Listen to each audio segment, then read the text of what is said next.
सबसे बड़ी औषधि लोगों को ये सिखाना है कि उन्हें इसकी आवश्यकता कैसे न पड़े। ये शब्द आज शायद पहले से कहीं ज्यादा प्रासंगिक हैं। नमस्कार और स्वागत है द डीप डाइव में। आज है मंगलवार 30 दिसंबर 2025। आज हम एक ऐसी मेडिकल मिस्ट्री की परतों को खोलने जा रहे हैं जिसने दुनिया भर के वैज्ञानिकों को सच में चौंका दिया है। हम बात कर रहे हैं अल्सरेटिव कोलाइटिस पर हुई एक बिल्कुल नई स्टडी की। इसके जो नतीजे हैं वो द हिंदू में छापे गए हैं और ये इस बीमारी को देखने का हमारा नजरिया शायद हमेशा के लिए बदल सकते हैं। और हाँ, जो दोस्त यूपीएससी की तैयारी कर रहे हैं वो ध्यान से सुने, ये टॉपिक सीधा आपके साइंस एंड टेक और हेल्थ वाले पेपर से जुड़ता है। तो आज का हमारा मिशन क्या है? हम एक पुरानी उलझी हुई बीमारी की तह तक जाएंगे। अब तक माना जाता था कि अल्सरेटिव कोलाइटिस शरीर के अपने ही इम्यून सिस्टम की गड़बड़ी से होती है, लेकिन क्या हो अगर असली कहानी कुछ और हो। चलिए इस केस को खोलते हैं। तो सबसे पहले इस बीमारी के बारे में अब तक की ऑफिशियल स्टोरी क्या थी? देखिए, अब तक की जो पारंपरिक सोच थी वो ये थी कि ये एक ऑटो इम्यून डिसऑर्डर है। ऑटो इम्यून मतलब शरीर खुद पर ही हमला कर रहा है? बिल्कुल। इसे ऐसे समझिए कि शरीर का अपना सिक्योरिटी सिस्टम ही कंफ्यूज हो गया है। वो अपने ही घर के लोगों को, मतलब अपनी ही कोशिकाओं को घुसपैठिया समझकर उन पर हमला कर रहा है। अच्छा। और ये हमला हो रहा था हमारी बड़ी आंत की अंदरूनी दीवारों पर। इसी हमले की वजह से वहां लगातार सूजन बनी रहती थी, छाले पड़ जाते थे जिन्हें हम अल्सर्स कहते हैं। तो मतलब अब तक सारा ध्यान बस सूजन को कम करने पर था? हाँ, अभी तक डॉक्टरों का सारा ध्यान, सारी दवाइयां बस इसी सूजन को कम करने पर लगी हुई थी। हम एक तरह से बस आग बुझाने की कोशिश कर रहे थे, ये जाने बिना कि आग लगा कौन रहा है। तो हम बस लक्षणों का इलाज कर रहे थे, जड़ का नहीं। ठीक है, तो अब आते हैं उस स्टडी पर जो इस पूरी कहानी में एक जबरदस्त मोड़ लेकर आई है। ये नॉनजिंग यूनिवर्सिटी की एक स्टडी है और दुनिया के सबसे बड़े जर्नल्स में से एक, साइंस में छपी है। कहा जा रहा है कि असली प्रॉब्लम सूजन से बहुत पहले ही शुरू हो जाती है। ये क्या चक्कर है? यही इस खोज की सबसे रोमांचक बात है। इस स्टडी के मुताबिक बीमारी की असली शुरुआत होती है हमारी आंत के अंदरूनी परत के ठीक नीचे। वहां इम्यून कोशिकाओं की एक पूरी बटालियन छिपी होती है जिनके कमजोर पड़ने से ये सब शुरू होता है। इम्यून कोशिकाओं की बटालियन? हाँ, इनका नाम है मैक्रोफेज। आप इन्हें हमारी आंत के चौकीदार या पहरेदार समझ सकती हैं। इनका काम डबल है। पहला, किसी भी बाहरी बैक्टीरिया को खत्म करना जो दीवार पार करने की कोशिश करें, और दूसरा, इम्यून सिस्टम को शांत रखना ताकि वो बेवजह भड़के नहीं। मतलब ये हमारे बॉर्डर सिक्योरिटी फोर्स जैसे हैं, घुसपैठ भी रोकते हैं और शांति भी बनाए रखते हैं। बिल्कुल सही समझा आपने। अब हैरान करने वाली बात सुनिए। रिसर्चर्स ने जब मरीजों की आंत के उन हिस्सों की भी जांच की जो माइक्रोस्कोप में बिल्कुल स्वस्थ नजर आ रहे थे, हाँ। तो उन्होंने पाया कि वहां इन चौकीदार कोशिकाओं यानी मैक्रोफेज का घनत्व स्वस्थ लोगों के मुकाबले 67% तक कम था। एक मिनट, 67%? मतलब 2/3 चौकीदार अपनी पोस्ट से गायब हैं। और ये सब कुछ ऐसी जगह हो रहा है जो ऊपर से बिल्कुल ठीक ठाक दिख रही है। हाँ, यही तो चौंकाने वाली बात है। ये तो किसी जासूसी कहानी जैसा है जहां कोई दुश्मन हमारी सुरक्षा को अंदर ही अंदर खोखला कर रहा है और हमें कानों कान खबर तक नहीं। और ये सामान्य जांच में पकड़ में भी नहीं आता। यही तो इस खोज की सबसे बड़ी बात है, क्योंकि ये कोशिकाएं आंत की सतह के ठीक नीचे होती हैं। इनकी ये भारी कमी किसी भी सामान्य एंडोस्कोपी या स्कैन में नजर ही नहीं आती। अच्छा। कमजोर करता है, वो हमारी नजरों से पूरी तरह छिपा रहता है।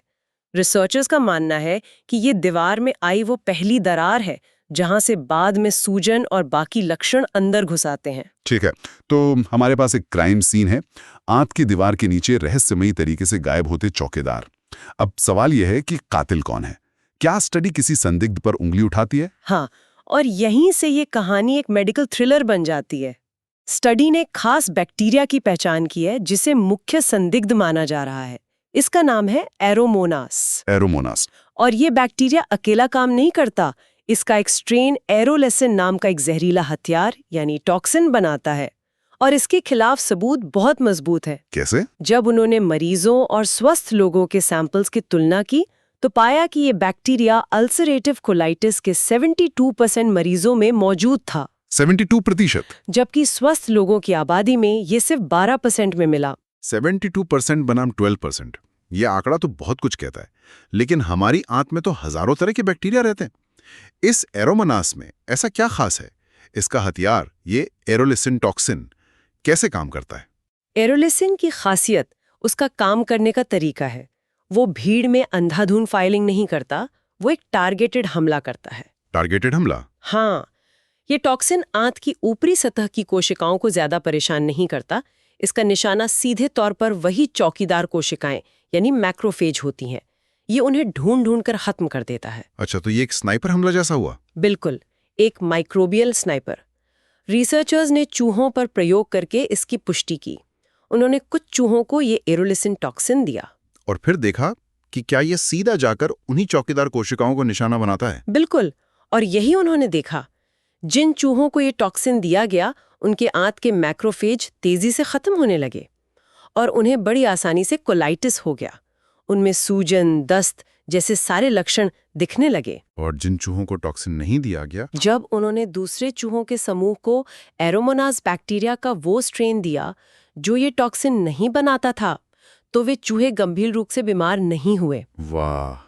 तो इससे ये लगभग साबित हो गया कि असली अपराधी सिर्फ बैक्टीरिया नहीं बल्कि उसका ये खास टॉक्सिन है। हाँ, ये एक बहुत मजबूत सबूत है। तो इसका मतलब ये है कि ये सब सिर्फ एक बुरे बैक्टीरिया की कहानी नहीं है, बल्कि ये हमारी आंत के पूरे माहौल, पूरे इकोसिस्टम की कहानी है। आपने बिल्कुल सही नब्ज पकड़ी है। अगर हम इसे बड़ी तस्वीर में देखें तो ये रटगर्स यूनिवर्सिटी के प्रोफेसर लिपिंग झाओ की 2 प्रतिस्पर्धी संघों यानी 2 कंपीटिंग गिल्ड्स की थ्योरी से बिल्कुल मेल खाता है। 2 प्रतिस्पर्धी संघ? ये क्या है? प्रोफेसर झाओ कहते हैं कि एक स्वस्थ आंत में अच्छे बैक्टीरिया का दबदबा होता है जिसे वे फाउंडेशन गिल्ड कहती हैं। ये अच्छे बैक्टीरिया हमारे खाए हुए फाइबर को पचाकर ऐसे केमिकल बनाते हैं जो आंत की दीवारों को मजबूत रखते हैं। ये एक तरह की सुरक्षा ढाल बनाकर रखते हैं। और ये ढाल कमजोर कैसे पड़ती है? जाहिर है हर किसी को तो ये बीमारी नहीं होती। ये ढाल कई वजहों से कमजोर पड़ सकती है, जैसे एंटीबायोटिक्स का बहुत ज्यादा इस्तेमाल, जो अच्छे और बुरे बैक्टीरिया में फर्क नहीं करती। हाँ, या फिर कोई दूसरा इन्फेक्शन। और एक बहुत बड़ी वजह है हमारी डाइट। लंबे समय तक कम फाइबर वाला प्रोसेस्ड खाना खाना। जब ऐसा होता है तो ये फाउंडेशन गिल्ड यानी अच्छे बैक्टीरिया की टीम कमजोर पड़ जाती है और फिर नुकसानदायक बैक्टीरिया जिसे पैथोबायोन्ट कहते हैं को फैलने का मौका मिल जाता है। और इसी बिगड़े हुए गड़बड़ाए हुए माहौल में एरोमिनास जैसे बाहरी घुसपैठियों को पैर जमाने और अपना जहर फैलाने की जगह मिल जाती है। और यहाँ बात सिर्फ एक बीमारी की नहीं रह जाती, ये तो सीधे सीधे पब्लिक हेल्थ पॉलिसी से जुड़ जाता है कि कैसे हमारी खाने पीने की आदतें हमारे अंदर के पूरे इकोसिस्टम को कमजोर या मजबूत कर सकती हैं। ये बहुत बड़ी बात है। निश्चित रूप से ये विज्ञान के लिहाज से तो बहुत बड़ी खोज है, लेकिन मैं उस इंसान के बारे में सोच रहा हूँ जो इस बीमारी से सालों से जूझ रहा है। उसके लिए इस जानकारी का क्या मतलब है? क्या इससे उसके इलाज में कोई फर्क पड़ेगा? ये एक बहुत ही जरूरी सवाल है और अच्छी खबर ये है कि ये खोज भविष्य के लिए कई नए और बेहतर रास्तों के दरवाजे खोलती है। सबसे पहले तो ये बिल्कुल नई तरह के इलाज की उम्मीद जगाती है। जैसे कि अभी तक हम इम्यून सिस्टम को दबाने वाली दवाइयां देते थे जिनके कई साइड इफेक्ट्स होते हैं। अब हम माइक्रोबायोम पर आधारित थेरेपी विकसित कर सकते हैं। कल्पना कीजिए, ऐसी एंटीबॉडीज बनाई जा सकती हैं जो शरीर में जाकर सीधे उस एरोलिसिन टॉक्सिन को पकड़कर बेअसर कर दें। ये तो एक सर्जिकल स्ट्राइक की तरह होगा। बिल्कुल, बिना पूरे इम्यून सिस्टम को कमजोर किए। ये उन मरीजों के लिए गेम चेंजर हो सकता है जिन पर मौजूदा दवाएं काम नहीं करती, जो लगभग 40-50% है। और डायग्नोसिस में भी कोई बदलाव आ सकता है। हाँ, दूसरा, ये बीमारी का पता लगाने के तरीके को बदल सकता है। भविष्य में हम मरीजों को उनके माइक्रोबियल सब टाइप के आधार पर बांट सकते हैं। माइक्रोबियल सब टाइप मतलब जैसे ब्लड ग्रुप होता है ABO, वैसे ही हमारे पेट के बैक्टीरिया का भी कोई टाइप होगा? आप बिल्कुल सही समझे। हम ठीक इसी लेवल के पर्सनलाइजेशन की बात कर रहे हैं। हम ये पता लगा पाएंगे कि किस मरीज की आंत में ये टॉक्सिन बनाने वाला बैक्टीरिया मौजूद है और फिर उसे बिल्कुल सटीक टारगेटेड इलाज दे पाएंगे। ये तो विकाया इलाज से बेहतर है, prevention is better than cure वाली बात हो गई। हाँ, शायद सबसे बड़ी बात यही है। अब हम सिर्फ लक्षण दिखने के बाद सूजन को दबाने की बजाय बीमारी को शुरू होने से पहले ही यानी माइक्रोबायोम के लेवल पर ही रोकने के बारे में सोच सकते हैं। क्या भारत में भी इस दिशा में कुछ काम हो रहा है? हम इस ग्लोबल रिसर्च में कहाँ खड़े हैं? हाँ, और ये एक बहुत अच्छी खबर है। एम्स दिल्ली के डॉक्टर विनीत आहूजा, जो इस फील्ड के बड़े एक्सपर्ट हैं, उन्होंने इस स्टडी को एक लैंडमार्क स्टडी यानी एक ऐतिहासिक अध्ययन कहा है। अच्छा, वो बताते हैं कि भारत में आईसीएमआर की फंडिंग से फीकल ट्रांसप्लांट और डाइट में बदलाव को लेकर बड़े क्लिनिकल ट्रायल पहले से ही चल रहे हैं।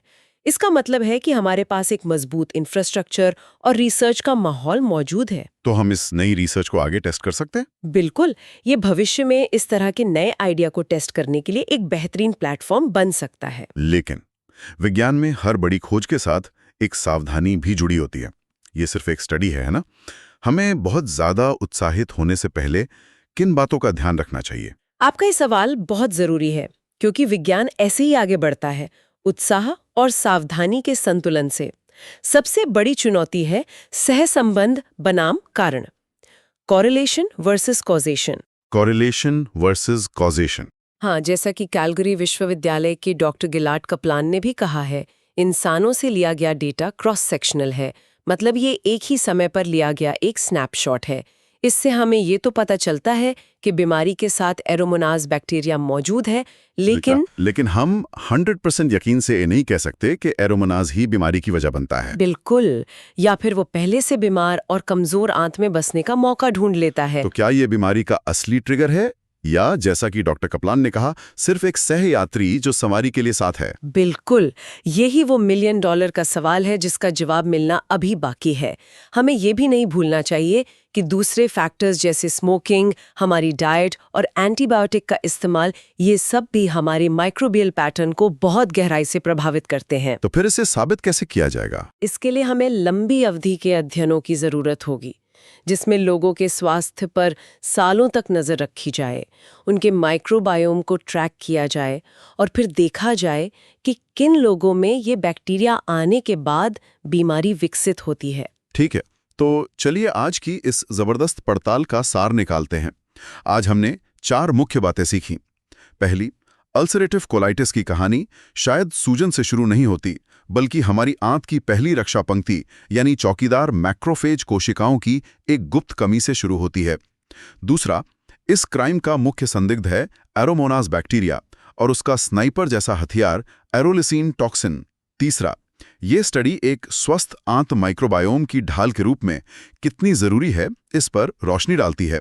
और चौथा, यह भविष्य में पर्सनलाइज्ड इलाज, बेहतर डायग्नोसिस और शायद बीमारी की रोकथाम तक के लिए नए दरवाजे खोलता है। अंत में मैं बस यही कहूंगी कि ये अध्ययन इस बात का एक शानदार उदाहरण है कि कैसे हम पुरानी और जटिल बीमारियों को देखने का अपना नजरिया बदल रहे हैं। हाँ, हम अब सिर्फ लक्षणों जैसे सूजन या दर्द को दबाने के पारंपरिक तरीके से आगे बढ़ रहा है। अब हम बीमारी के असली मूल कारणों को समझने और उन्हें ठीक करने की दिशा में जा रहे हैं। और अक्सर ये कारण हमारे शरीर के अंदर मौजूद खरबों सूक्ष्म जीवों के जटिल इकोसिस्टम में छिपे होते हैं। और अब हमारे श्रोताओं के लिए एक सवाल छोड़कर जा रहा हूं। स्वास्थ्य में माइक्रोबायोम की इस बढ़ती भूमिका को देखते हुए हमारी पब्लिक हेल्थ पॉलिसी को कैसे बदलना चाहिए? क्या अब वक्त आ गया है कि हम अपना ध्यान सिर्फ अस्पतालों और दवाइयों से हटाकर स्कूल के दिनों से ही सही खानपान और लाइफस्टाइल की शिक्षा जैसी निवारक रणनीतियों पर ज्यादा लगाएं, ताकि हमारे शरीर की ये प्राकृतिक ढाल शुरू से ही मजबूत रहे? इस विषय पर आपके क्या विचार हैं, हमें कमेंट्स में जरूर बताएं। ऐसी ही गहरी और काम की चर्चाओं के लिए लाइक और सब्सक्राइब करना ना भूलें। अगली बार फिर मिलेंगे एक नए विषय की तह तक जाने के लिए। धन्यवाद।